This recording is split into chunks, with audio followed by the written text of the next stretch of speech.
We have touched on the extrude tool, but I have not gone over it in much depth. So I guess I'll start from the beginning.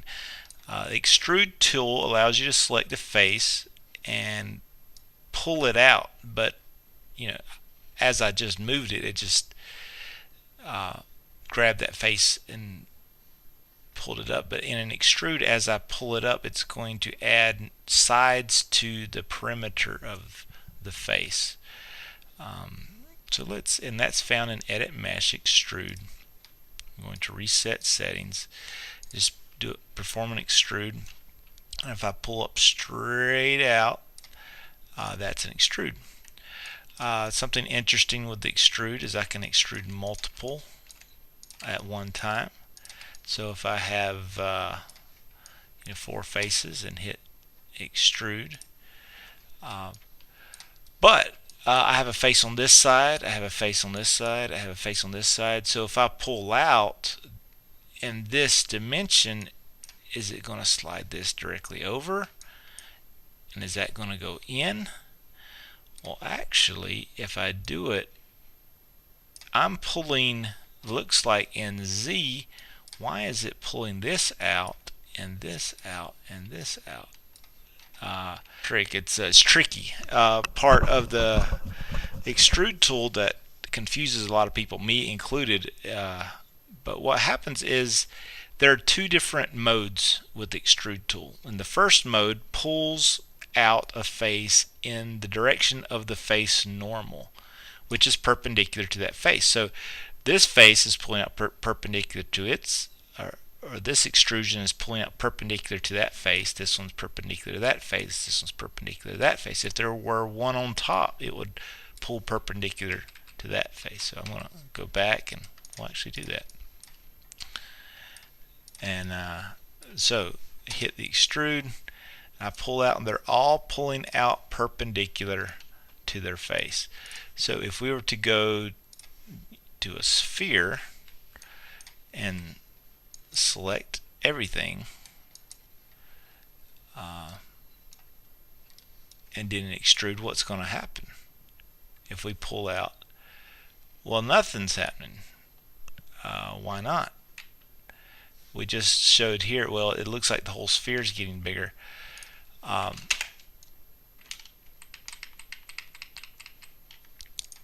That is pulling out.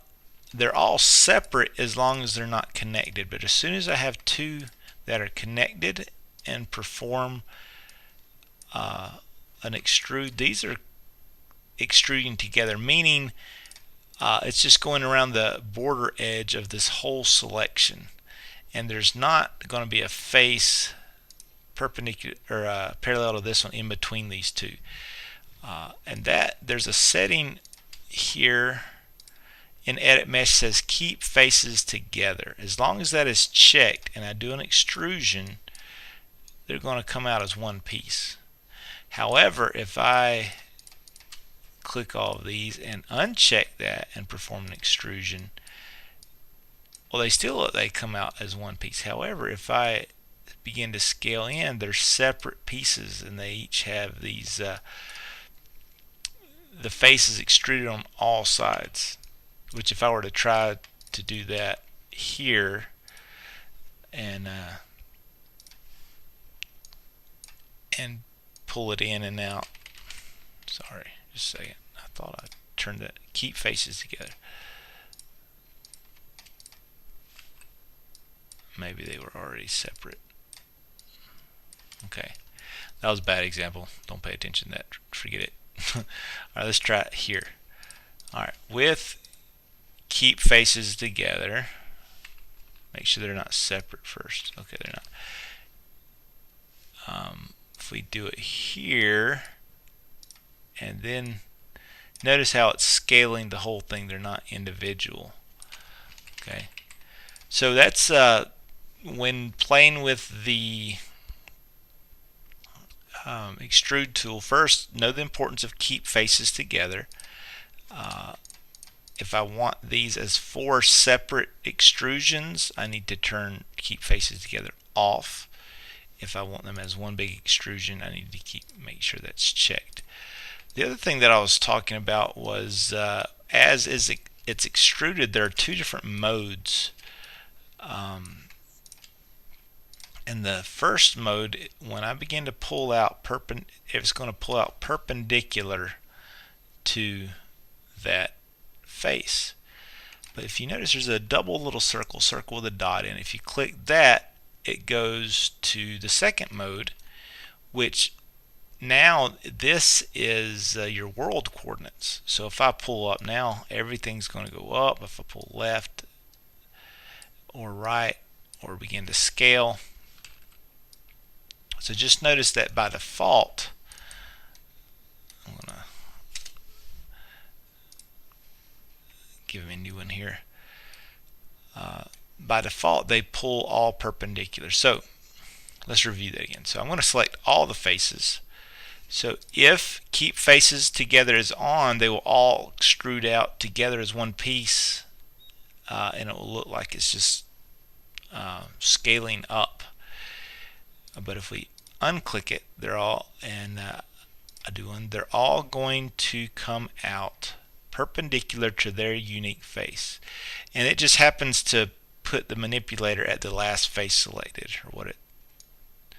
So it's coming out, and then if I do this number, they're all unique faces, which is really cool. If you just grab a sphere and do that, it makes like a spiky ball. It's kind of fun. I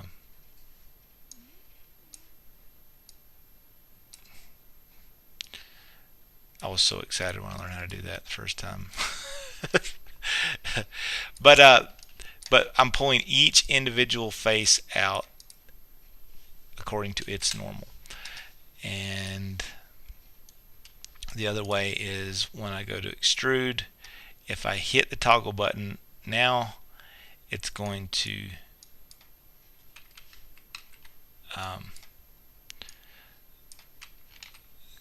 go depending on the world axis, which didn't make a difference with that one. But if I were to rotate this, say,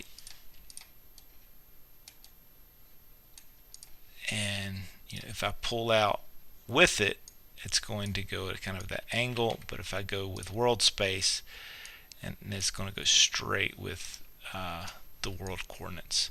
Hope that makes sense.